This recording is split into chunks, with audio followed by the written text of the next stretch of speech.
이 시간에 함께 보실 하나님의 말씀 야고보서 2장 1절부터 13절까지 말씀입니다.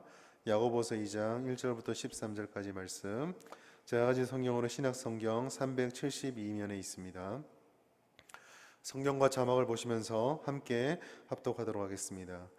내 형제들아, 영광의 주 곧 우리 주 예수 그리스도에 대한 믿음을 너희가 가졌으니 사람을 차별하여 대하지 말라. 만일 너희 회당에 금가락지를 끼고 아름다운 옷을 입은 사람이 들어오고 또 남루한 옷을 입은 가난한 사람이 들어올 때에 너희가 아름다운 옷을 입은 자를 눈여겨보고 말하되 여기 좋은 자리에 앉으소서 하고 또 가난한 자에게 말하되 너는 거기 서 있든지 내 발등상 아래에 앉으라 하면 너희끼리 서로 차별하며 악한 생각으로 판단하는 자가 되는 것이 아니냐. 내 사랑하는 형제들아, 들을지어다. 하나님이 세상에서 가난한 자를 택하사 믿음에 부요하게 하시고 또 자기를 사랑하는 자들에게 약속하신 나라를 상속으로 받게 하지 아니하셨느냐. 너희는 도리어 가난한 자를 업신여겼도다. 부자는 너희를 억압하며 법정으로 끌고 가지 아니하느냐. 그들은 너희에게 대하여 일컫는 바 그 아름다운 이름을 비방하지 아니하느냐. 너희가 만일 성경에 기록된 대로 내 이웃 사랑하기를 내 몸과 같이 하라 하신 최고의 법을 지키면 잘하는 것이거니와, 만일 너희가 사람을 차별하여 대하면 죄를 짓는 것이니 율법이 너희를 범법자로 정죄하리라. 누구든지 온 율법을 지키다가 그 하나를 범하면 모두 범한 자가 되나니, 간음하지 말라 하시니가 또한 살인하지 말라 하셨은즉 내가 비록 간음하지 아니하여도 살인하면 율법을 범한 자가 되느니라. 너희는 자유의 율법대로 심판받을 자처럼 말도 하고 행하기도 하라. 긍휼을 행하지 아니하는 자에게는 긍휼 없는 심판이 있으리라. 긍휼은 심판을 이기고 자랑하느니라. 아멘. 야고보서 2장 1절부터 13절까지 말씀을 가지고 받은 사랑을 따라라는 제목으로 하나님의 말씀을 함께 나누길 원합니다. 저는 드라마를 잘 보진 않는데 한 번씩 드라마의 스토리들을 가끔 들어보면 진부한 이야기들 중에 하나가 있습니다. 그것은 형편이 굉장히 좋은 부유한 집안의 자제와 그렇지 않은 집안의 자제가 만나서 서로 사랑하게 되고 또 그 사랑의 관계를 방해하는 그 갈등들을 스토리로 풀어내는 드라마들이 굉장히 가끔 흔하게 보게 됩니다. 대체로 보면 이럴 때 가난한 쪽에서보다는 좀 부유한 집에서 좀 악랄하게 그렇게 묘사가 되고 또 방해를 하는 것을 보게 되죠. 드라마를 보면서 많은 사람들이 감정을 이입을 합니다. 차별적인 기준에 따라서 사람의 가장 숭고한 덕목이라 할 수 있는 사랑을 재단하고 판단하는 것을 보면서 분노하게 됩니다. 그리고 어떤 사람들이 그러한 차별을 뚫고 사랑의 결실을 맺게 되면 환호하고 기뻐하고 쾌감을 느끼게 됩니다. 두 가지 이유인 것 같아요. 하나는 부유한 사람들의 그러한 악랄한 방해가 저지되었다는 측면에서 그렇고, 다른 한쪽은 그래, 사람이 사람을 사랑하는데 이런 차별이나 어떤 이런 그 막고 있는 가로막는 장벽들은 이런 식, 특히나 물질이나 이런 가진 신분이나 가진 거에 대해서 차별이 되는 이런 것은 없어져야지 하는 그런 신념이 통했기 때문입니다. 오늘 읽었던 우리 본문의 말씀 야고보서 말씀에도 이와 같은 차별에 대한 말씀을 나누어 주고 있습니다. 왜냐하면 이 차별이 교회 공동체에서 굉장히 중요하면서도 또 굉장히 심각한 문제들을 불러일으킬 수도 있기 때문입니다. 첫 번째로, 차별이란 것이 업신여김의 형태로 나타나는 것을 경계해야 한다는 것입니다. 2절의 말씀에 보면 이런 사람이 나타나고 있습니다. 만일 너희 회당에 금가락지를 끼고 아름다운 옷을 입은 사람이 들어오고 또 남루한 옷을 입은 가난한 사람이 들어올 때에, 무슨 말씀이죠? 부유한 사람이 한 사람이 있고 또 겉보기에 허름한 그런 가난한 사람이 한 사람이 있습니다. 부자는 좋은 옷을 입고 금으로 자기를 장식했습니다. 보통 사람들은 이렇게 겉모습이 화려하거나 겉모습이 주목할 만하면 사람들의 그 관심을 받게 되고 또 사람들의 호응을 얻게 됩니다.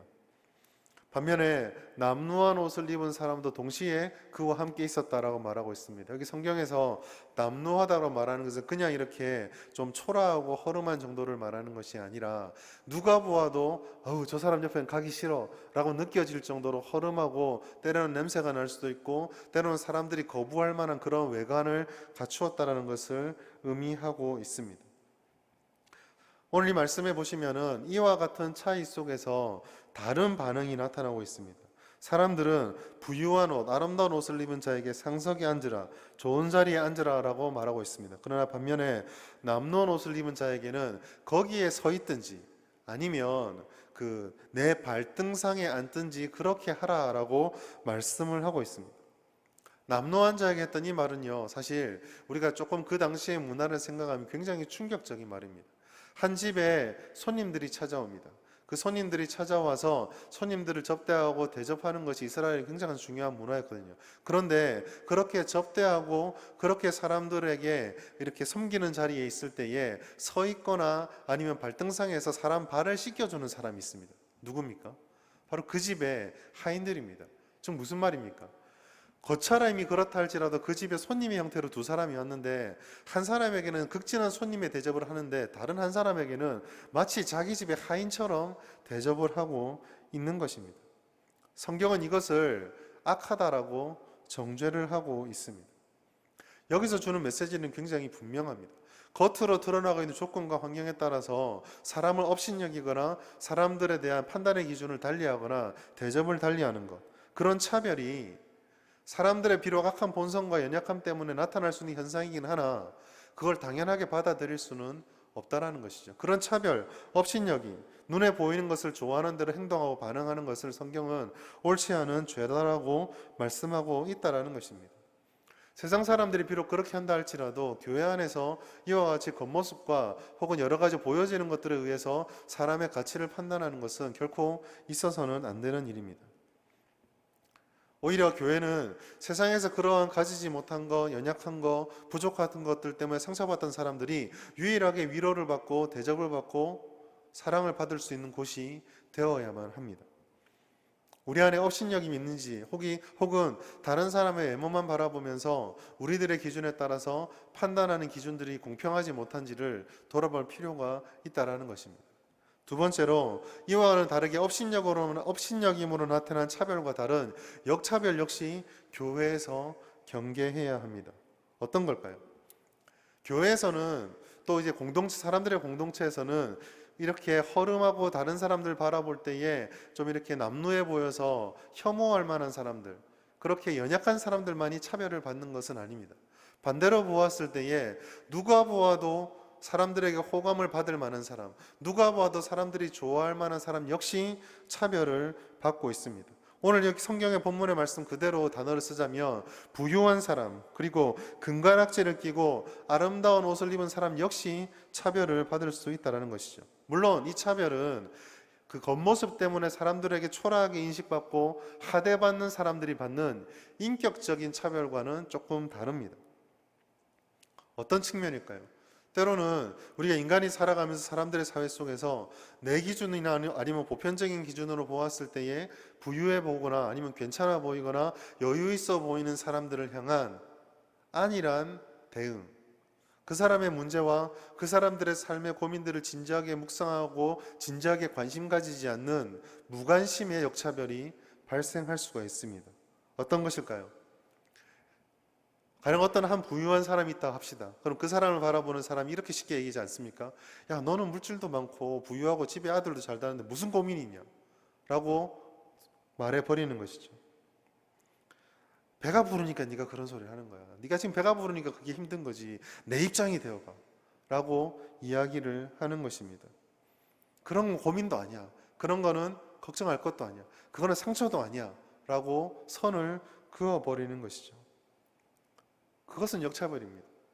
입장을 바꿔서 나중에도 말씀을 드리겠지만 생각하자면 부유한 사람이 가난한 이들에 대해서 온전하게 이해 못하는 것처럼 가난한 사람 역시 부유한 사람이 가지고 있는 한 사람, 좀 더 단도직입적으로 말하자면 어느 누구도 한 개인이 처해 있는 상황과 문제들의 그 무게들을 동감하고 공감하고 완벽히 이해할 수가 있습니까? 그렇지 않죠. 우리 모두는 다 연약하고 부족할 뿐입니다. 가난한 이들을 향해서 가난함으로 인하여 차별하는 것도 문제이지만 우리 눈으로 보았을 때 아무 문제가 없을 것 같다라고 단정 지어놓고 그 사람이 살아가는 삶에 대해서 너는 아무 고민이 없어, 너는 부유한 사람이야, 너는 아무런 고민이 없지만 그런 말 하는 거 보면 배가 부른 거야 라고 몰아붙이는 것도 또 하나의 차별이 된다는 것입니다. 우리 예수님의 사랑은 그렇지 않았습니다.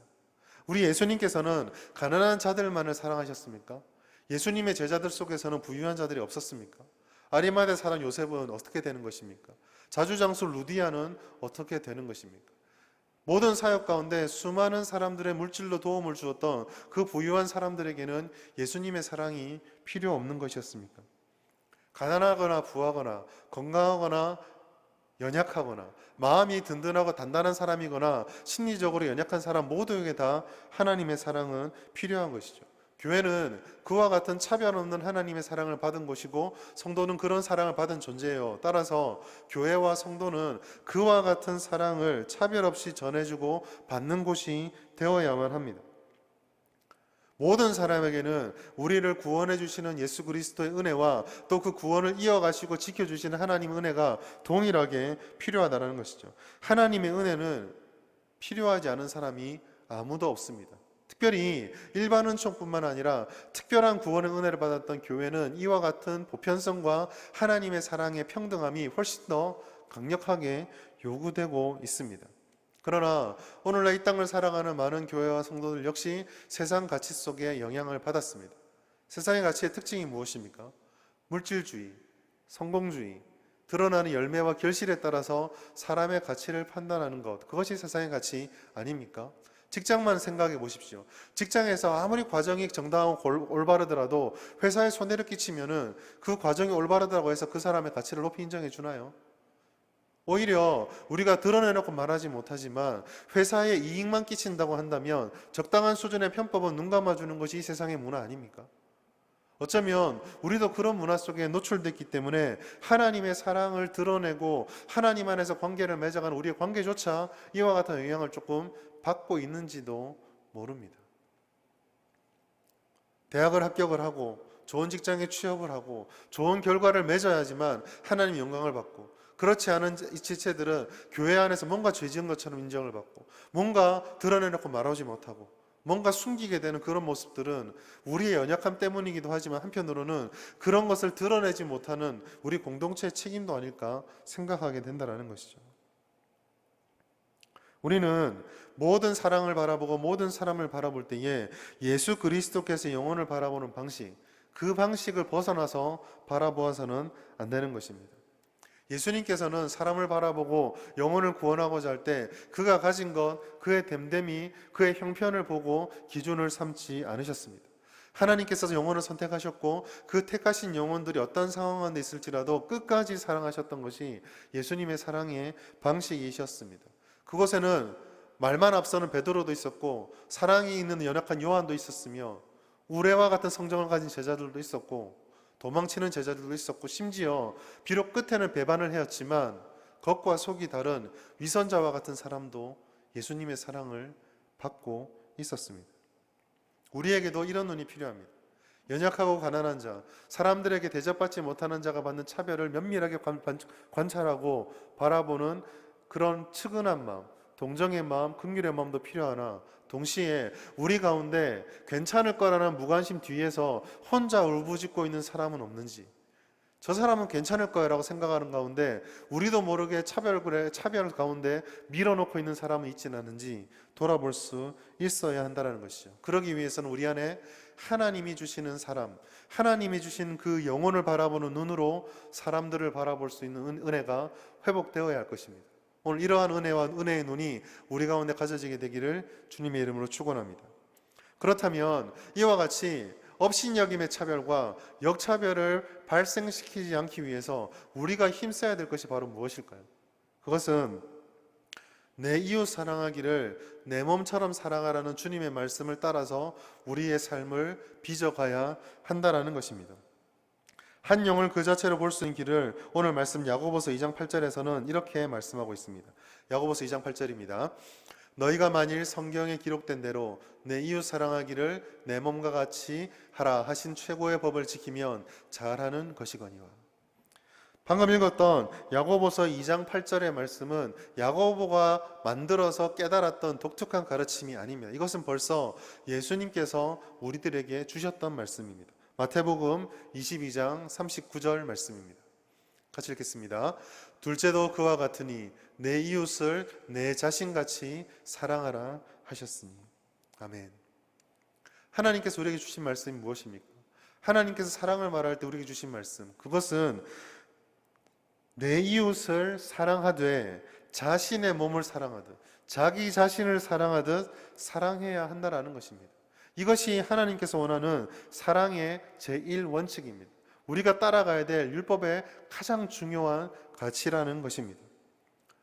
사랑하는 여러분, 누군가를 사랑한다고 할 때 그 사랑의 사랑이 조건에 의해서 영향을 받는다면 그것은 사랑이 아닙니다. 세상의 일반적인 상식들 중에서 한 사람과 한 사람이 관계를 맺을 때에 조건에 따라서 맺는 관계를 지칭하는 말이 있습니다. 그것은 바로 계약과 거래입니다. 내가 이 사람과 관계를 맺었을 때 내가 무엇을 줄 수 있고 그 사람으로부터 무엇을 기대할 수 있다. 이것은 계약이고 거래입니다. 그리고 이와 같은 영리를 목적으로 하는 모든 일들을 우리는 한마디로 말해서 사업이라고 이야기를 합니다. 우리의 이익을 따라서, 우리에게 주어지는 선호도에 따라서 누군가를 만나고 누군가를 규정하고 누군가를 대한다고 한다면, 그러한 관계를 우리가 만든다면, 그 이익에 따라서 우리의 호감이 표현되거나 우리의 호감이 사라지거나 한다면 그것은 사랑이 아니라 사업입니다. 모든 사람은 기본적으로 자기 자신을 가장 사랑하게 되어 있습니다. 즉, 솔직한 말로 표현하자면 이 세상에 존재하는 모든 사랑 중에 가장 강하다고 할 수 있는 것 중에 하나가 자기애라고 하는 것이죠. 그렇다면 오늘 우리가 읽었던 야고보서 2장 8절 말씀과 마태복음 22장 29절의 말씀은 이렇게 표현할 수 있습니다. 가장 강력한 사랑, 이 땅에 존재하는 가장 강력한 자기를 사랑하는 사랑으로 이웃을 사랑하는 것, 쉽게 말해 이웃을 나만큼 사랑하는 것이 하나님이 원하시는 사랑의 방식이라는 것이죠. 내가 차별받기 싫다면 남도 차별하지 말라라는 겁니다. 내가 역차별을 당하기 싫다면 남을 역차별해서도 안 된다는 것이죠. 내가 남에게 나의 좋아하는 것들, 내가 좋은 상황이 있는 것들이 질투와 비판과 미움의 이유가 될 수 있다고 한다면 나도 다른 사람을 그런 이유로 미워하고 시기하고 외면하고 업신여겨서는 안 된다는 것입니다. 그러나 우리가 잘 알다시피 이와 같은 사랑은 우리의 본성의 성품과는 잘 맞지 않습니다. 자기애를 가지고 자기만을 사랑하는 것이 옳지 않다. 우리 누구나 다 알고 있죠. 그러나 사람과 관계를 맺고 살아가다 보면 우리는 상당히 많은 경우에 자기 자신을 사랑하는 그 사랑을 포기하지 못하는 것을 발견하게 됩니다. 이것은 부인할 수 없는 우리의 성품입니다. 사람은요, 자신의 입장에서 무의식적으로 기준을 세우고 그 기준에 따라 무의식적으로 사람들의 편을 가릅니다. 이간질한다라는 말이 아니라 그렇게 무의식적으로 자기를 중심으로 세운 기준에 따라서 이 사람은 이렇게 판단하고 저 사람은 저렇게 판단하고, 그래서 이 사람은 조금 더 나와 가깝게 받아들이고 저 사람은 나와 조금 더 멀리 받아들이는 그런 본능을 가지고 있다라는 것이죠. 많은 사람들이 깨닫지도 못하는 가운데 무의식적으로 그렇게 합니다. 나는 누구나 다 공평하게 대한다고 말하지만 다른 삼자가 보았을 때는 안 그런 모습이 발견되는 것, 그것이 바로 이러한 무의식적인 기준 때문입니다.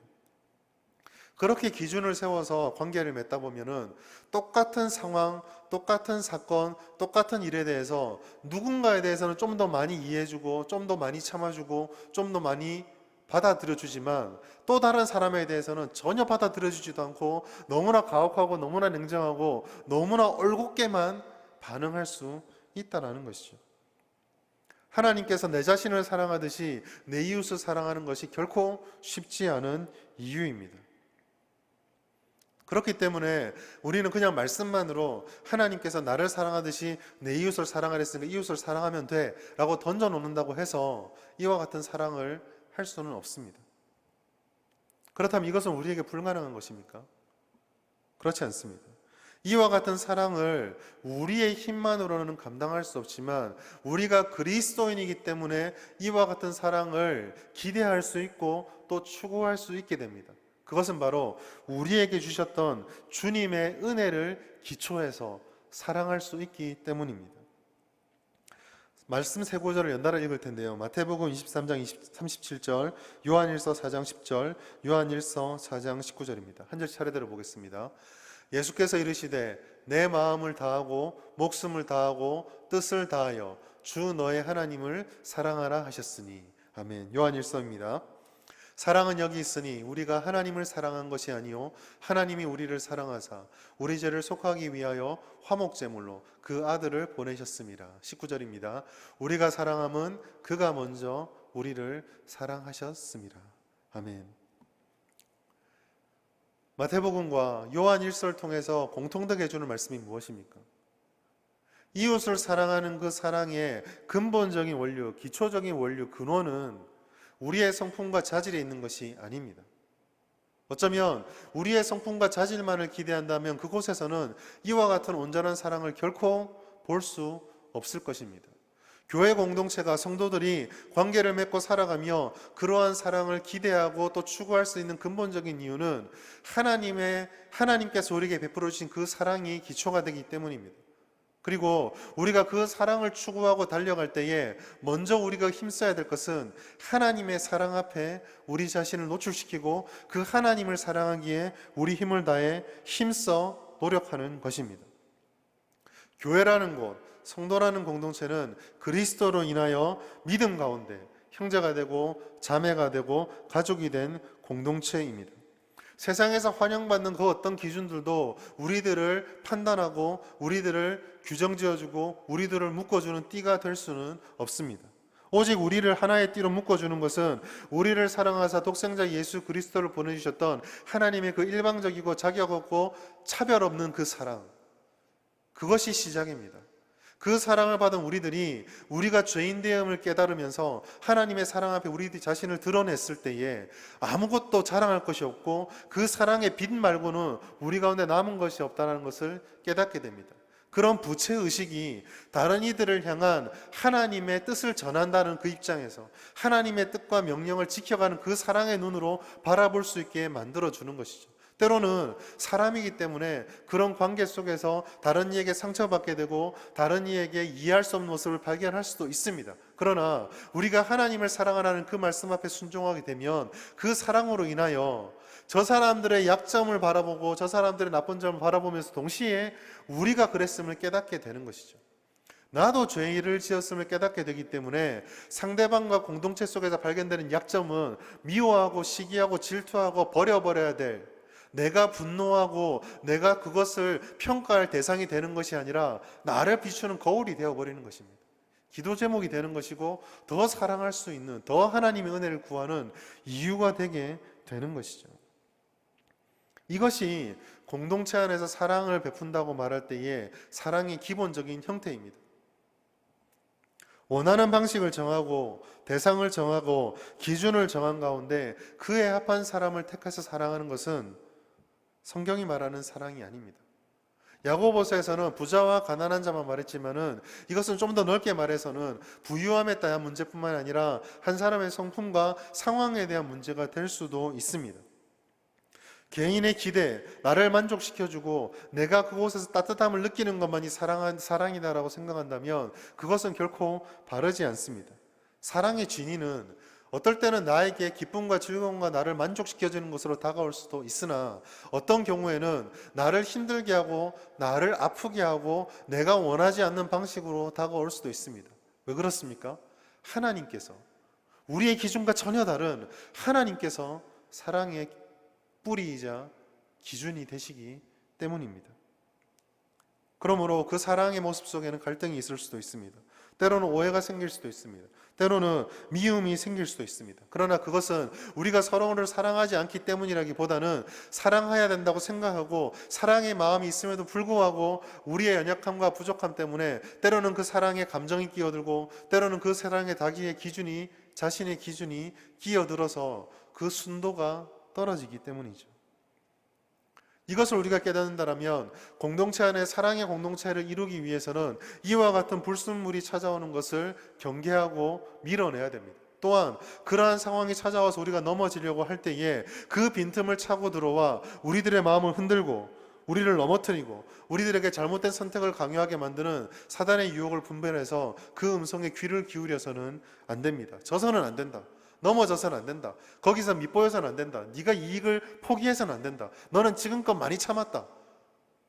이거는 너에게 정당한 권리야 라고 유혹하는 그 사단의 유혹에 넘어져서는 안 된다는 것이에요. 이것은 너의 정당한 권리야 라고 말할 때 우리는 어떻게 대항해야 됩니까? 예수님은 십자가의 보좌를 버리고 오셨기 때문에 그 권리를 포기한 사랑 앞에서 이까지 권리는 내가 포기할 수 있어가 되어야 한다는 것입니다. 그것이 주님의 사랑을 따라서 공동체 안에 주님 하나님의 사랑을 드러내는 성도의 삶의 방식이 되는 것이죠. 요한은 이것을 알았기 때문에 이 하나님의 사랑을 아는 자와 형제 사랑하는 자, 그 사랑의 관계를 이렇게 표현하였습니다. 요한일서 4장 20절입니다. 누구든지 하나님을 사랑하노라 하고 그 형제를 미워하면 이는 거짓말하는 자니 보는 바 그 형제를 사랑하지 아니하는 자는 보지 못하는 바 하나님을 사랑할 수 없느니라. 너무 아름답고 너무 좋은 구절이지만 하나님 사랑, 형제 사랑이라는 두 구절을 내 눈앞에 펼쳐놓고 그 앞에 잠잠히 묵상해 보십시오. 그럼 그 삶의 무게, 그 말씀의 무게가 얼마나 큰지 우리는 깨닫게 될 것입니다. 하나님의 사랑을 배우는 것은 너무 중요합니다. 그러나 그 사랑을 배우는 것은 또한 동시에 우리 이웃을 향해 사랑을 주는 의무를 발생한다는 것을 기억합시다. 많은 사람들이 받기를 원합니다. 많은 사람들이 어떤 공동체를 가든 어떤 교회를 가든 어떤 관계를 맺든 받기를 원합니다. 우리 마음에 한번 우리 가슴에 솔직히 손을 얹고 생각해 보십시다. 누군가를 만날 때 어떤 교회를 선택할 때 그 교회에 나를 사랑해 주신 주님을 사랑하는 것, 사랑을 주기 위해서 그 교회를 선택하셨습니까? 저 형제 자매와 관계를 맺을 때에 나를 사랑해 주셨던 주님의 사랑을 주기 위해서 저 형제 자매를 선택하셨습니까? 아니면 그 교회에 가면 이 교회에서는 내가 이런 사랑을 받기를 원해. 저 사람을 통해서 나는 이런 사랑을 받기를 원해 라고 생각하셨습니까? 사랑은 성도와 교회에게 주어진 은혜이자 특권이며 또한 빚이며 의무입니다. 이와 같이 하나님의 사랑 그리고 그것을 넘어서서 받기를 넘어서서 주는 사랑이 충만해지는 우리 모두가 될 수 있기를 바랍니다. 말씀을 맺도록 하겠습니다. 오늘 말씀의 결론은 야고보서 2장 1절에 있습니다. 내 형제들아 영광의 주 곧 우리 주 예수 그리스도에 대한 믿음을 너희가 가졌으니. 사랑하는 성도 여러분, 우리는 예수님의 은혜를 받아서 그리스도인이 되었습니다. 우리는 믿는 자가 되었습니다. 믿는 자에게는 하나님이 주신 은혜만큼 중요한 의무와 권리가 있습니다. 하나님께서 주신 은혜는 차별 없이 우리에게 주어졌습니다. 로마서 3장 22절에 이렇게 말하고 있습니다. 곧 예수 그리스도를 믿음으로 말미암아 모든 믿는 자에게 미치는 하나님의 의니 차별이 없느니라. 하나님께서는 모든 믿는 자에게 차별 없는 의와 차별 없는 은혜를 허락하셨습니다. 우리 아버지께서 그런 뜻을 가지고 있다면 우리가 가지고 있는 의무 역시 차별 없는 의를 전하고 차별 없는 사랑을 위해서 힘쓰는 것입니다. 교회는 다양한 사람들이 모이는 곳입니다. 그곳에는 부자도 있고 가난한 사람도 있습니다. 건강하고 가난한 사람, 성격이 밝은 사람, 내성적인 사람, 심지가 강한 사람, 심지가 연약한 사람, 여러 사람들이 있습니다. 이러한 다양한 사람들이 비록 모든 다양한 점들을 가지고 있다 할지라도 그리스도 예수라는 무한의 공통점을 가지고 있기에 우리는 하나가 될 수 있습니다. 거기에서 우리는 하나님의 은혜를 따라서 마음껏 사랑할 수 있고 또 사랑을 해야 합니다. 우리가 받은 사랑을 기억하길 바랍니다. 죄인이었던 우리를 사랑하셨던 예수 그리스도. 하나님께서 그 사랑으로 우리를 사랑해 주시면서 이렇게 말씀하고 계십니다. 너는 지금 나의 사랑을 이만큼 깨달았지 않느냐? 내 옆을 보거라. 내 옆에는 너보다 많이 깨닫지 못하고 너보다 아직 하나님의 사랑을 깊이 알지 못하는 그 많은 사람들이 있지 않느냐? 내가 너를 위해 보좌를 버리고 내려갔던 것처럼 너도 너의 마음의 보좌에서 내려오면 안 되겠니? 내가 너에게 준 사랑을 그들에게 똑같이 보여주면 안 되겠니? 하나님께서는 이렇게 우리에게 말씀하고 계십니다.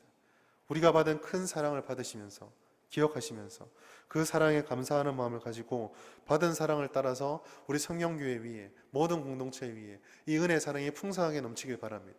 그렇다면 하나님께서 그 사랑을 따라서 더 큰 사랑으로 더 큰 은혜로 우리에게 한량없이 부어 주실 것입니다. 왜냐하면 하나님은 사랑의 하나님이시기 때문입니다.